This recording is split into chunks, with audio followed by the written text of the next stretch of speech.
नमस्कार मैत्रिणींनो, रेखाच किचनमध्ये तुम्हा सगळ्यांचं स्वागत आहे. तर मी इथं आंब्याचं लोणचं करणार आहे. तर त्यासाठी इथं मी 30 कैऱ्या घेतलेल्या होत्या आणि त्याच्या अशा फोडी करून घेतल्या आणि त्याला थोडंसं पुसून घेऊन असं सुकायला ठेवलेलं आहे. येथे आपण 200 ग्रॅम मोहरी डाळ, 100 ग्रॅम जिरे, 100 ग्रॅम मेथी दाणा, 50 ग्रॅम लवंग, 50 ग्रॅम मिरे, 50 ग्रॅम दालचिनी, 50 ग्रॅम बडीशोप, 1 वाटी लसण, हिंग आणि 100 ग्रॅम मोहरी घेतलेली आहे. तर चला आपण इथे रेसिपीला सुरुवात करूया. इथे मी कढईमध्ये मोहरी टाकलेली आहे. ती जरा आपल्याला असं भाजून घ्यायची आहे आणि एका पातेल्यात तिकडं मी तेल गरम करायला ठेवलेलं आहे. आता ही मोहरी आपण परतून घेतलेली आहे. आता मोहरी परतून झाल्यावर ह्याच्यामध्ये आपण मोहरी डाळ टाकूयात. आता आपण मोहरी डाळ परतून घेऊयात.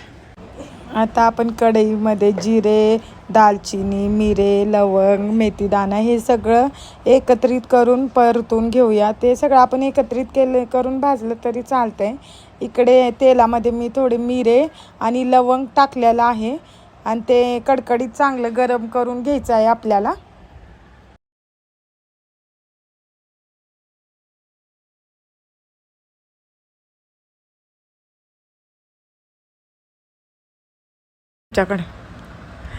आता हे आपण एका ताटामध्ये भाजलेलं सगळं काढून घेऊयात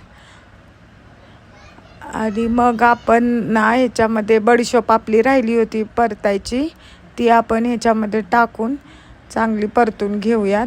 आणि इथं मी तेल गरम करून कडकडीत चांगलं उकळून घेतलेलं आहे आणि गॅस बंद केलेला आहे, कारण आपल्याला तेल हे गरम करून थंड झालेलं पाहिजे. त्यासाठी मी इथं गॅस बंद केलेला आहे आणि तेल थंड होण्यासाठी ठेवलेलं आहे.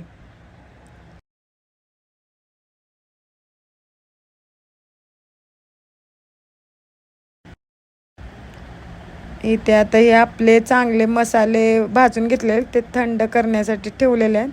थंड झाले की याला आपण मिक्सरमधून काढूयात. आणि ते तेल गरम करून घेतलेलं होतं ना, त्याच्यामध्ये मी 50 ग्रॅम हळद टाकलेली आहे आणि 100 ग्रॅम तिखट टाकलेलं आहे.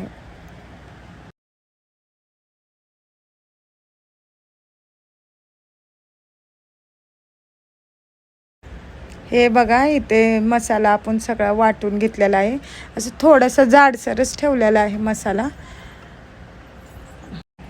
आता या मसाल्यामध्ये आपण लसूण टाकून घेऊया.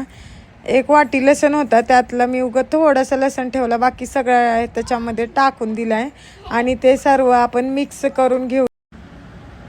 आता याच्यामध्ये खडे मीठ टाकलेलं आहे. इथं 1 किलोचं मी खडे मिठाचं पॅकेट घेतलेलं होतं, ते पूर्ण सगळं टाकलेलं आहे. आणि आता हे आपण चांगलं मिक्स करून घेऊया याच्यामध्ये. इथे एक आपण मोठं चांगलं पातेलं घेतलेलं आहे आणि त्याच्यामध्ये आपण तेल टाकलेलं आहे, कारण ते आपल्याला सगळं चांगलं मिक्स करता यावं ना, त्यासाठी मी मोठं पातेलं घेतलं आहे.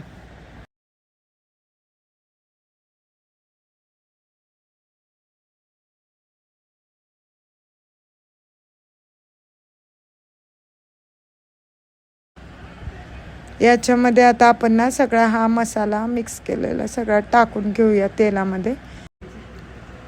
तर हे सगळा मसाला आपण ह्या तेलामध्ये मिक्स करून घेऊयात.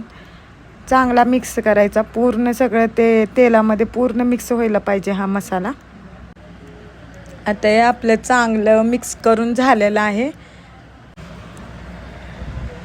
आता हे मसाला चांगला मिक्स करून झाला आहे. त्यामध्ये आता कैरीच्या फोडी टाकूयात आपण आणि चांगलं मिक्स करून घेऊयात, म्हणजे ते सगळा मसाला त्या कैरीला लागला, कैऱ्याच्या फोडीला लागला पाहिजे. बघा, हा असं सगळ्या कैऱ्यांना कैऱ्याच्या फोडींना असं चांगला सगळा मसाला लागला पाहिजे. आणि असं सगळा मसाला लावून ह्याला आपण फडक्याने बांधून आजच्या दिवस आपण ह्या पातेल्यातच ठेवायचा आणि उद्याच्याला आपण हे भरणीत भरून ठेवायचं. अशा प्रकारे हे लोणचं तयार आहे.